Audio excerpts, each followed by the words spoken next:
Тем временем депутаты Госсовета, члены правительства и общественники продолжают комментировать доклад главы Коми. Большой блок отчета о работе правительства региона Владимир Уйба уделил теме строительства и капремонта. В ближайшие 2 года будет реализовано 90 различных проектов.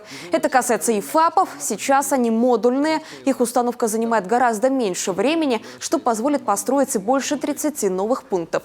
Особое внимание в докладе занял и вопрос газификации. Уже больше около 3000 заявок у «Газпромраспределения» и 650 реализовано. Подводится газ бесплатно к домам, к участкам, и многие группы населения, в том числе малоимущие, имеют возможность больше 75 тысяч компенсировать затрат внутри дома. Поэтому я думаю, что те объекты, особенно Сыктывкар, в котором очень много подведено газовой инфраструктуры, будет достаточно усиленно газифицирован. Благодаря поддержке главы Коми и правительства региона село Айкино удалось включить в программу газификации. Это позволило провести более 8 километров газопровода. Также более 300 домов в Жешерте в этом году смогут подключиться к голубому топливу. А в Микуне решается жизненно важный вопрос по объектам водоснабжения. Их строительство будет продолжаться в рамках программы «Чистая вода». Помимо этого, в Усть-Вымском районе, как и в других муниципалитетах республики, реализуется множество различных проектов.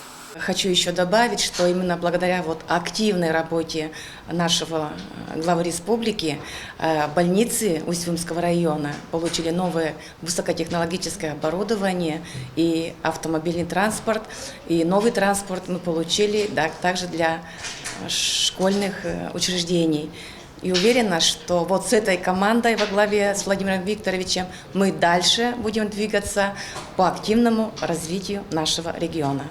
Затронул Владимир Уйба и перспективы развития хозяйства «Инта Приполярное» в Инте.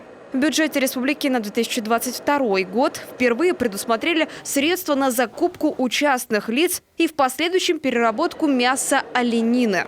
Такой поддержки не было, и наши хозяйства все время обращали внимание на политику наших соседей Ямало-Ненецкого округа, где такая поддержка оказывается, и мясо, выращенное в частных хозяйствах, идет в переработку. Сегодня такое решение по республике Коми уже принято, и мы надеемся, что в заготовительную кампанию, которая будет осенью этого года, это ноябрь-декабрь, мы увидим ее эффект, и я обязательно по этому эффекту расскажу. Но это напрямую поддержка Инты Приполярной. Поэтому Инте Приполярной быть, развиваться, и глава республики об этом однозначно сказал.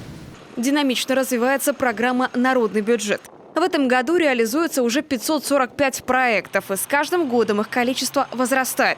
Выросло и финансирование до 600 миллионов рублей. Результаты этой программы видит каждый. Новые спортивные объекты, отремонтированные дороги, дома культуры, библиотеки, благоустроенные общественные места. А главное – это взаимодействие жителей с органами власти. Получается такая обратная связь, когда органы власти уже направляют финансирование на благоустройство населенных пунктов именно в тех направлениях, которые наиболее важны, и по мнению большинства необходимо их реализовывать.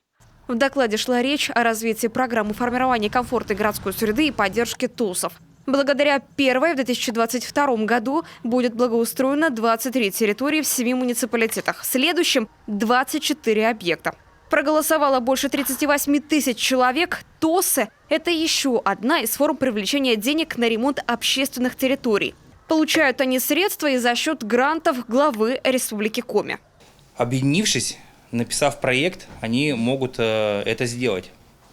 И если, допустим, в сельских районах республики эта тема довольно развита, то в Сыктывкаре мы к ней подошли только 2 года назад. По итогам 2021 года бюджет Коми исполнен с профицитом, благодаря чему есть возможность формирования резервов, пересмотра социальных задач и проектов.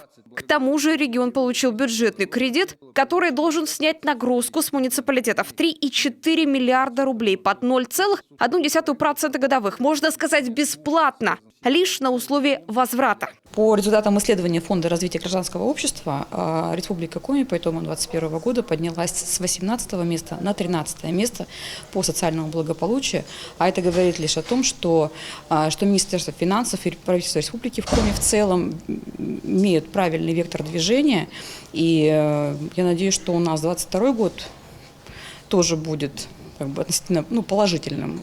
Депутат Госсовета Коми Евгения Лесковская также высоко оценила политику, связанную с крупными инвесторами.